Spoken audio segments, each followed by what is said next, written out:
যে গাড়িটা দেখতে পাচ্ছেন এই গাড়িটা 20 ইঞ্জিন 18 ফলের গাড়ি, খুবই ভালো মানের ফ্রেশ কন্ডিশনের একটা গাড়ি। এই গাড়িটা এখনও কোনো জায়গায় কোনো খোলামেলা হয়নি।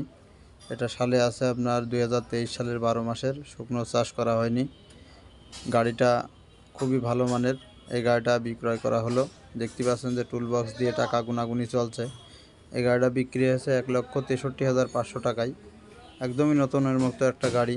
যে কৃষক ভাই দোকানদার ভাইরা কিনছে আপনারা দেখতে পাচ্ছেন সেটাই। এখানে টাকা যাদের গাড়ি বিক্রি করছে তারাই টাকা গুনাগুনি করতেছে, সেটাই আমি একটু দেখালাম আপনাদের। আর যারা এমন গাড়ি কিনতে চান তারা সরাসরি চলে আসবেন আমাদের ঝিনাইদহ জেলাতে সদরে। এখানে সব ধরনের গাড়ি, সব সালের গাড়ি আপনারা পাবেন। সেকেন্ড হ্যান্ড, পুরাতন, যে কোনো ধরনের গাড়ি কিনতে আপনারা চলে আসবেন আমাদের ঝিনাইদহতে। দেখতে পাচ্ছেন যে গাড়িটা বিক্রয় হয়েছে। খুবই ভালো মানের একটা গাড়ি।